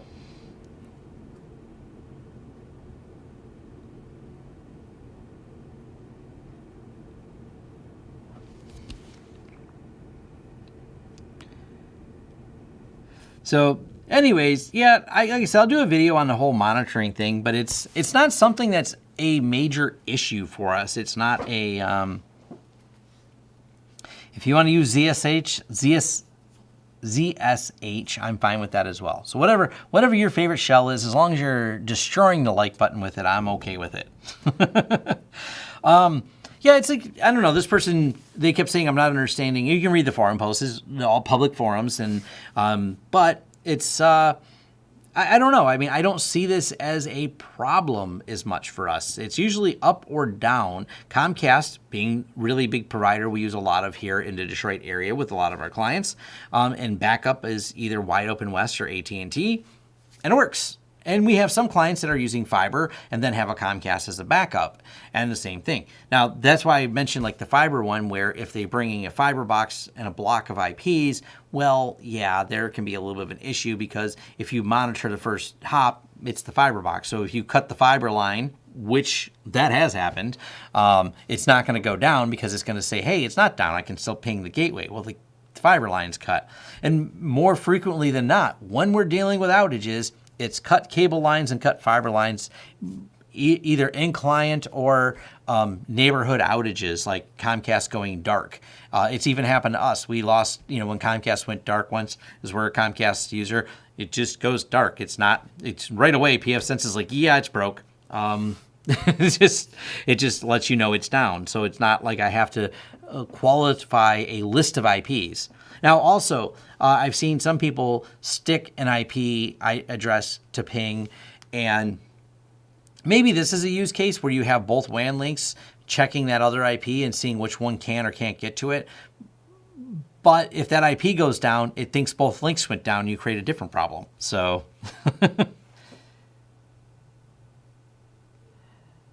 ISP DNS, never use ISP DNS. I mean, we pretty much don't use ISP DNS.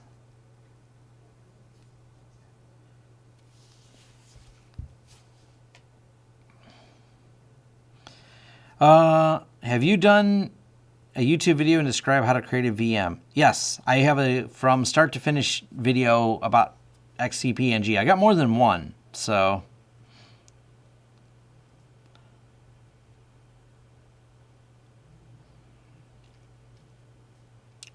Stay far away from MS Office 365 through GoDaddy. It's a disaster.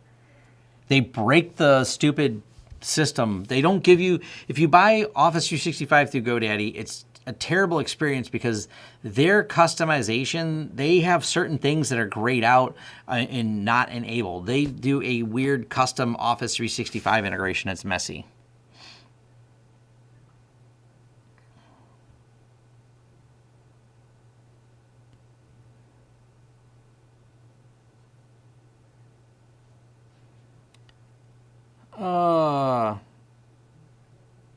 Don't use DNS. Yeah, you can just not use DNS at all.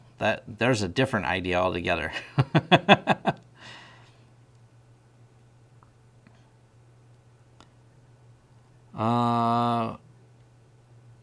Who do you like? Buy Office 365 Direct. What do you mean, who do I like for it? Unless you're going to go through the CSP program and become a reseller of Office 365, that's a different question. Just in general, buy Office 365 Direct. Because by the way, when you sign up for a CSP, like if you want to buy it through me as a CSP vendor, you don't get a discount. You pay the sticker price, essentially. And the same thing with you when you buy it directly. You pay the sticker price. CSPs offer, more help, because you're buying it through us, and we'll have our clients through a program like that. But that's, if you're just going, hey, I just want to use Office 365, just buy it direct.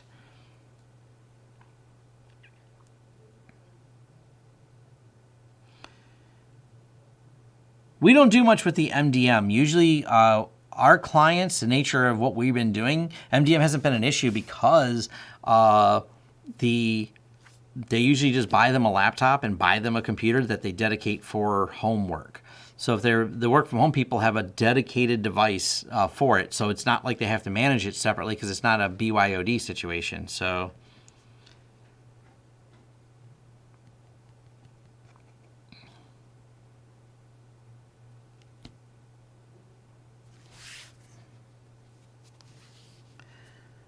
Putting XCPNG in HPDL 360p sounds like fun.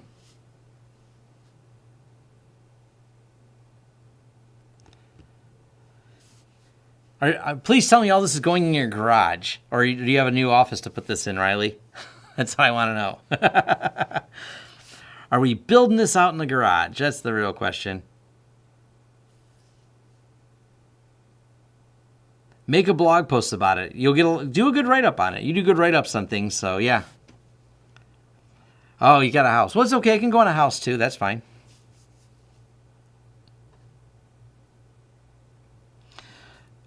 Nope. I don't need to do the tests. Matter of fact, the folks that serve the home just did some tests. We can talk about that real quick because I'm running out of steam. I just tweeted this out. They did some tests, and they break it down. And look, they tested it in ZFS RAID. There is Patrick at Serve the Home. I tweeted this an hour ago. So yeah, it's an interesting the way they did it. They did a great job of breaking this down. So they got charts, test configurations. It's a great write-up. They do really solid work over at Serve the Home. So here are all the tests, everything that went wrong, how it all worked, and all the details in depth with some final words. So I highly recommend this article over here. I'll drop a link in the chat over here.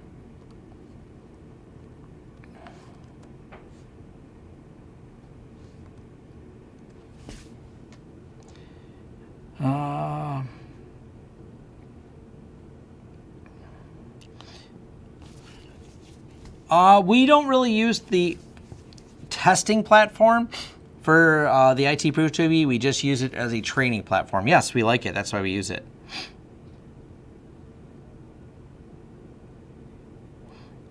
Well, congratulations to both of you for getting a house. Malcolm and Riley both said they got houses. Awesome. Love hearing it. Progress.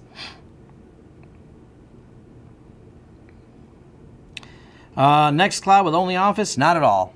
I just don't use it. I do some videos that talk about it, but the challenge I run into, and there's been 0 days in Nextcloud, is if you're asking me basic questions on how to configure it, I feel like, and maybe I'm wrong or maybe I'm misthinking on this, the problem is people don't know how to update it. And then you end up with, there was a ton of people that got pwned with Nextcloud because they don't know how to update it. And so it's a solution, but you're exposing it to the web. When you expose it to the web, now you have all these problems related to it because, well, you don't know how to update it. And you're relying on just some plugin. Hopefully they keep it up to date. And hopefully your data doesn't get pwned and sent all over the internet or ransomware. And it's kind of a challenge because I'm trying to figure out, it doesn't auto-update very well. So until it does, I'm not sure. I just don't think it's a great idea for end users to expose it or hobbyists even to expose it. And for businesses to run it, that's even scarier because unless they have a plan around updating it, that's one of the reasons we push Office 365 and G Suite. It's hard to put a plan around updating it. And I will tell you for a small office, if 5 users, because this question comes up a lot, oh, I don't want to pay that, $10 or $12 a month per user price that Office 365 or G Suite has. And I'm like, okay, here's my rate for maintaining your server. Here's a rate that is substantially higher to babysit the server, make sure it's fully patched and updated all the time with backups and everything else. You're like, oh, that costs a lot more than that $10 a month. It sure does. I mean, if you want me to babysit and maintain one of these servers, it's going to cost far more than that few dollars a month thing. I even suggest people just use Nextcloud hosting, but then they realize the Nextcloud hosting is not cheap either. Which we can look that up. Oh, I already got it on the right screen. What do they charge for it?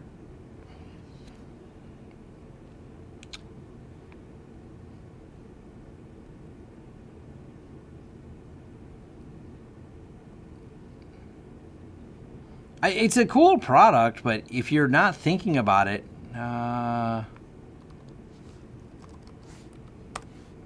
Nextcloud pricing. There we go.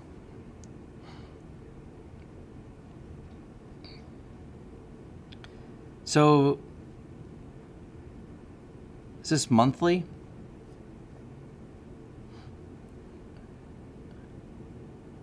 I'm assuming this is monthly. Does it say? Basic, starting at 50 users. Oh, $1,900 a year. 1,900 euros a year. So it's not terrible.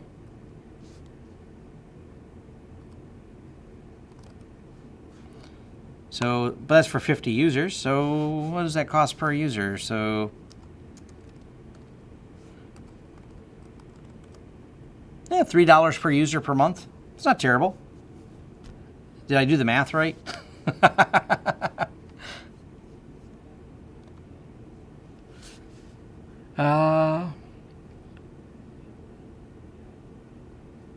Yeah, just set cron to auto update.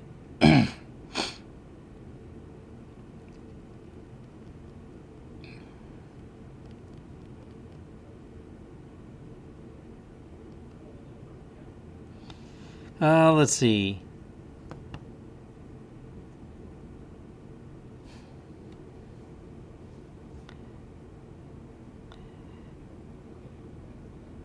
Nextcloud or Elastic Cloud, either way, you're not up to, yeah.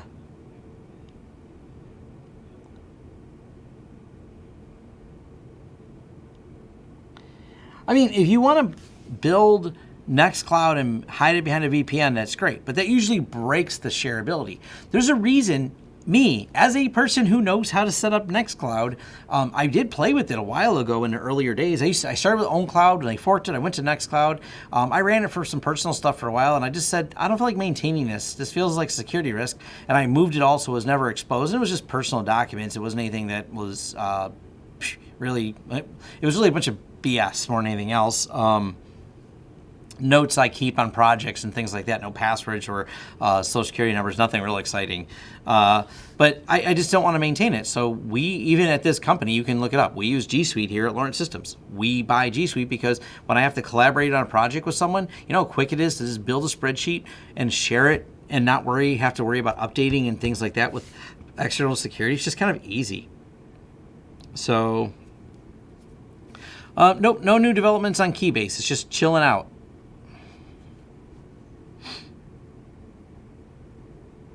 Yeah, why not run your own OpenStack on top of Kubernetes and your own OpenStack? Because I have shit to do. That's really, I think that's the answer to that. I have things I have to get done. I would not get videos done if I just became the maintainer of all the things. So, we're still using Wiki for documentation. MediaWiki, I have a couple of videos on it. So, MediaWiki still works. There's people who say it's harder to update. They're not wrong. That's a challenge with it. But it's not like there's updates coming very often, and it's extremely locked down and very limited with 2FA. Because I know there's a couple other there's a couple other documentation systems out there, but they don't have 2FA. They don't support some of the locking down that you can do with MediaWiki. Because MediaWiki supports that extra locking down is one of the reasons I like it.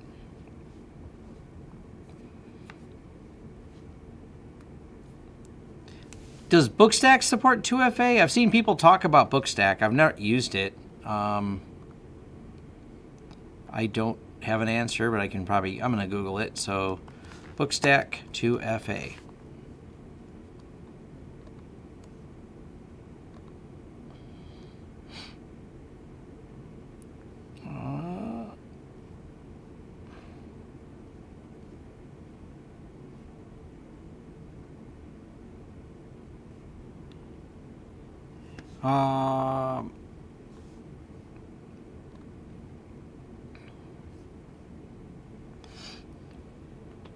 According to the GitHub here, and if someone has better information, please let me know. It looks like this is still an open issue. So they still don't have 2FA?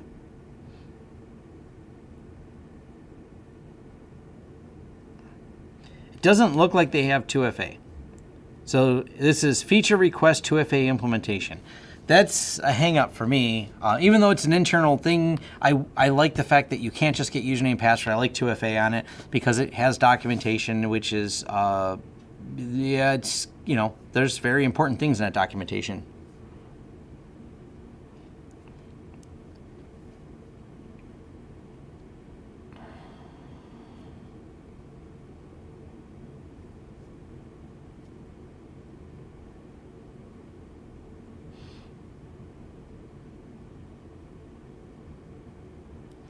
So, yeah, Atlassian's way harder to update than... I have a friend who's...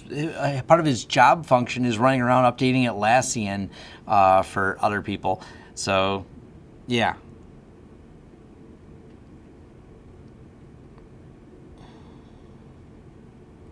Yeah, Confluence Atlassian is just a mess to update. Based on more than one person I've talked to that uses it for documentation and does updating for it. Xavier has a lot of opinions on it. But hey, whatever works for you.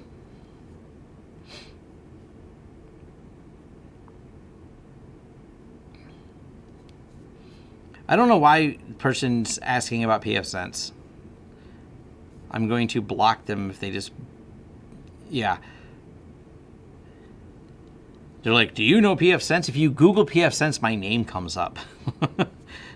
Perhaps this person does not have access to Google.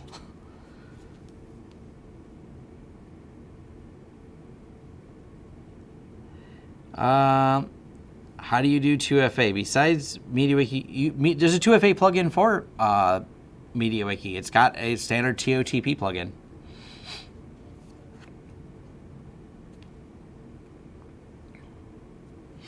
So, anyways, I'm winding it down. I have some stuff to do, and it's almost 6 o'clock. I have some emails to reply to. So I got some projects to line up, and I actually got to get some work to do.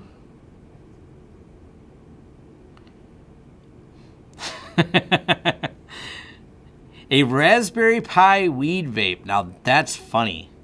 I'm going to just say that amuses me. 1,000-foot view of WebSockets. Wikipedia is going to give a better one than I will. So just look up WebSockets on Wikipedia. Portswigger WebSockets. That's a good search because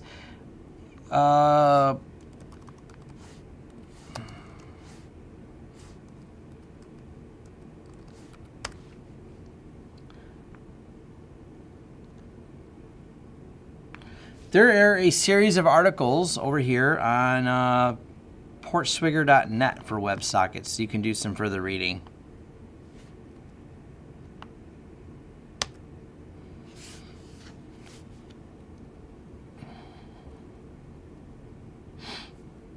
Beer sockets are better.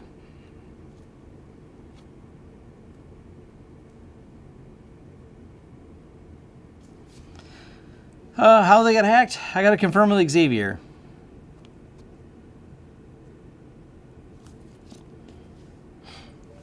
I'm partial to TOTP because it's an open standard. It's my preferred way. But Duo is a nice system too. I have nothing against Duo. I think it's a solid system. But before I leave, if more of you, and I'm going to have to refresh this page because I noticed this number doesn't change, but it is changing because I don't know why. YouTube broke things. So how many more of you clicked the like button? I have to refresh the page or it doesn't show. Hey, 105 now. You know, so it was 56 and now it's 105. So before we leave, before we end this show, bash the like button. And also for those of you that want to see my cup, it says the IT crowd on this side.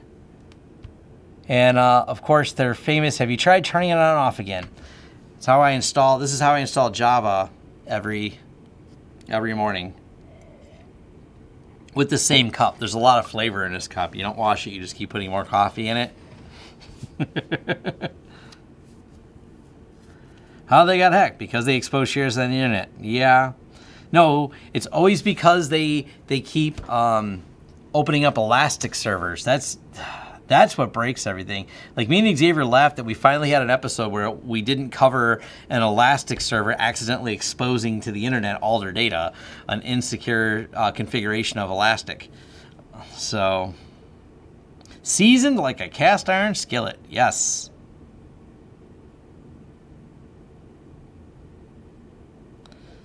Does it have your face? No, I'm the only coffee drinker here at the moment. So there's no one else here really. Well, Corey drinks coffee sometimes.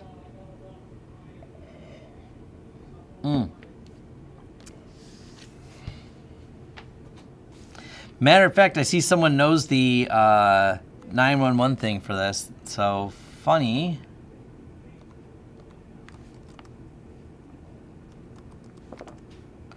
Let's see here.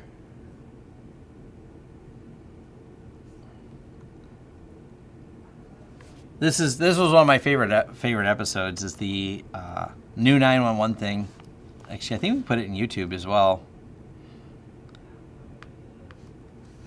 Hey, look, these guys are live now. Oh, by the way, no one commented on what I had as a thumbnail.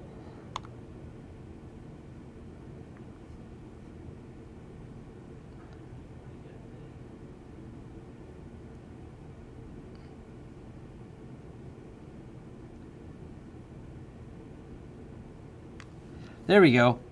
A year ago, I was doing some live calls. We set up that as an extension in our office.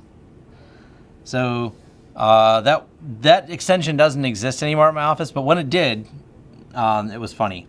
We did a video about it. Wow, that's been a year. That's a while ago.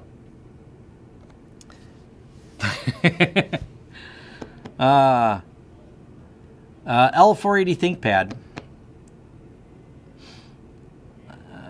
It's still live as far as I can tell. I don't use PTRG, so I don't have an opinion.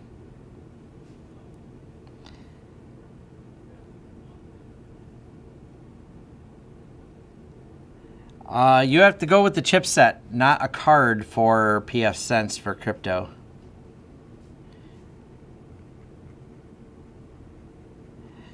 $2,600 on a Tesla. No, that is, and I'll pull this up. The Tesla, I should have took a picture when it was at 2,600. The Tesla has a lot more miles on it. But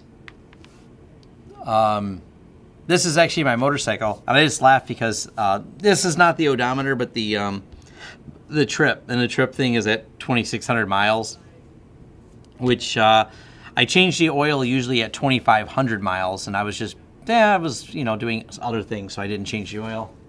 But so yeah, 26 being at 2,600 miles, I'm like, oh cool, it's at the right frequency. So I took a picture on the dash of my motorcycle. That's what that's a picture of. Motorbike, yes. I've never used a Sophos XG firewall. People seem to like them. But yes, I have the motorcycle. I have the what do you call it? The Tesla videos I'll do. This is my Tesla parked behind my office. So yes, I need to do a video on that. That will be coming. Because I just got some more drone footage because I want to kind of show how the wrap was done on it. Because a lot of people have questions about it, so I want to make sure I show that part off. Which I showed before. I have this picture when I was in Detroit the other day. Driving around aimlessly because I don't know where to go. Everything's closed still here in Michigan and Detroit. So, no, FortiGate. Read my opinion of FortiGate. Type in FortiGate on my channel and you can see what I think of FortiGate. I have to drive my Tesla home, so no. I'm not hacking it. Yeah, Teslas do not have mechanical gauges.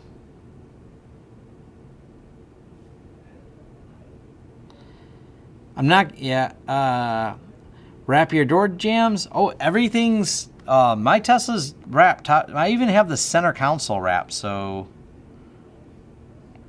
Do I have an interior picture? Somewhere, maybe, but not likely, I have an interior picture of my Tesla. I have a lot of dumb pictures. Scrolling through them all.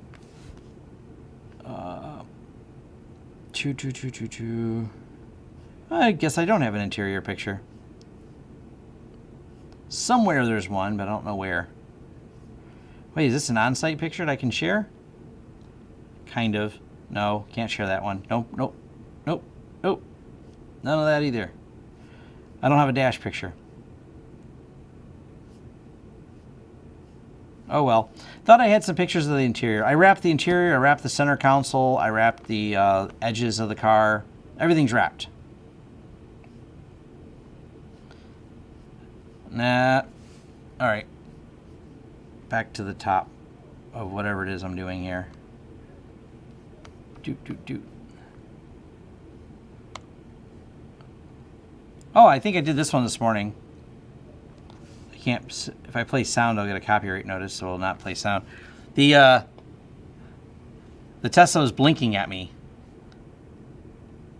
The light. It was having trouble reading the lights when I was waiting at the light, so it kept what I kept calling it winking at me. So it's just kind of like blinky, blinky. It's red, green, red, green. I do want to cover all those technical things about how it sees red lights, stop lights, and everything else. So I do want to do an updated Tesla video from a technical standpoint of how it thinks and how it does things. So that's going to be interesting.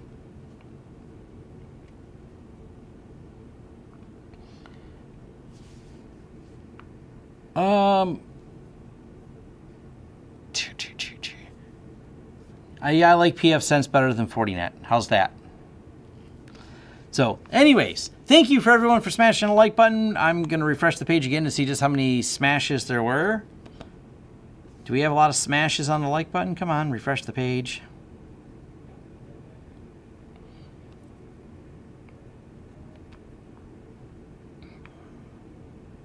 $131. Thank you for 131. Awesome. Do you see more unhappy customers because of Screen Connect because of their very worst customer support? Hasn't been an issue. We never really contact their support, so it's not been. And I don't know. The couple times we've talked to support, they've always been good, so I don't know. I will admit, and I'm not trying to call anyone out, but I've seen people who. I've had people like message me on Facebook that I've just. I don't always block. I really rarely ever block someone. I usually just go and mute them forever. And I have a couple of people that their entire, I don't think they've ever used a product that doesn't suck. So I look for patterns of behavior. And the pattern of behavior for some technicians, everything sucks. Everything. So Screen Connect sucking, and they're complaining about it in a group over here. Screen Connect sucks. Their tech support's terrible. Then they're over complaining about every other forum I see them in. Always starts with complaining about how a product sucks. I don't think there's a single product. There's a couple people, because they message me these same things and I've just muted them because I have no interest in responding. Everything they do sucks. They started a rant how pfSense sucks. They started a rant with me how anything I've done a video on, it also sucks because it crashes all the time. It doesn't work. It doesn't boot. It just loses hard drives randomly. One of the rants was in FreeNAS, and that was the last one because they said FreeNAS is just a terrible product, blah, blah, blah, rant. And so before I qualify that someone says something has bad tech support, I have to think about the technician using it, because sometimes the technicians using it seem to just hate everything. And I don't know if they're bitter about life, but you take it with a grain of salt. I know many happy people using Screen Connect. We're included in that. Now, I'm not saying their support is perfect, and we're also people who have been using the product for so many years that we know it really well, so we never really need to contact support. So, and support's a hard thing to evaluate. Yeah, everything sucks according to Linus Torvalds too. So there are just people who think everything sucks, and they make a lot of noise. So sometimes people base their reviews on the everything sucks person. But if you follow that person, I love when you watch on Google reviews. This is a perfect example.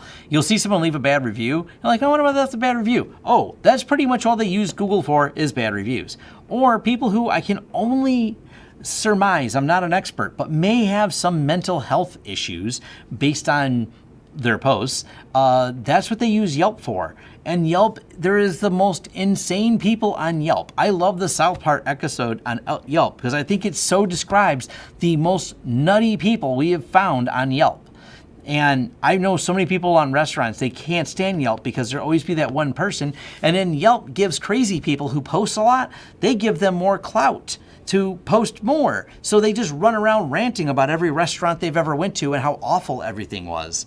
And yeah, so some people are just that way. And unfortunately, because it's so hard to get someone to post a good review of something, but when someone has a bad experience, they want to rant and rave about it, so you get a biased view all the time of how good support is for any given company. It's not an easy thing to assess.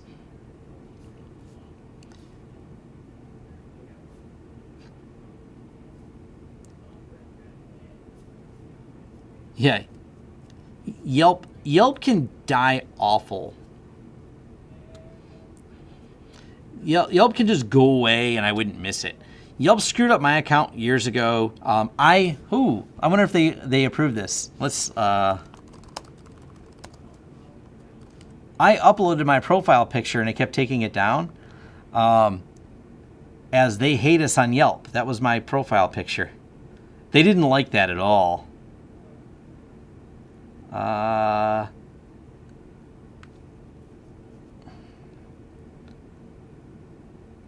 Oh, I'm unclaimed now. Good, I finally wanted to be unclaimed so I can claim it. Oh wait, this is not me. So, systems, and we want to be Michigan. See if we can find me.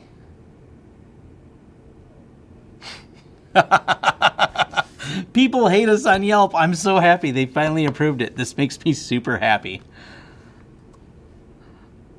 I love this. I don't know what's going to come up when I open my screenshot thing. Oh, nothing bad. This is great. They finally approved it and I'm so happy. So that is now our Yelp page and I am mad.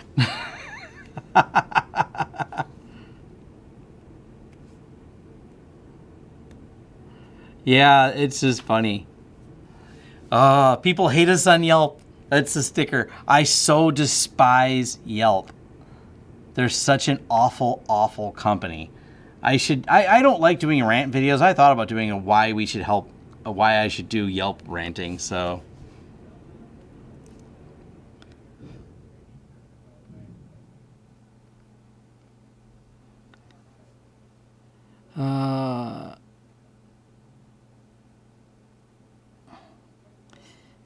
Anyways, yes, that'll be maybe I'll do a rant on Yelp next vlog Thursday, just so I have something to, because other business owners hate it too. There's a lot of hate going around on Yelp, so I'll leave you guys with this. Thank you for everyone who came. Thank you for smashing the like button, bashing the like button, and whatever you did to the like button to make it go up, and that makes me really happy. It helps the YouTube algorithm and get some people to, so yeah. Oh, the reviews. The reviews. Some of them got removed because they were a fake review thing. You know what? Save it for next week. I got a whole story about Yelp. So I like that that's our thing now. I'm really happy because they didn't approve it, and I don't know why, but I resubmitted a couple more times and they approved it. So I was really happy. So, all right, later. Thank you for joining, all that happy stuff. Awesome.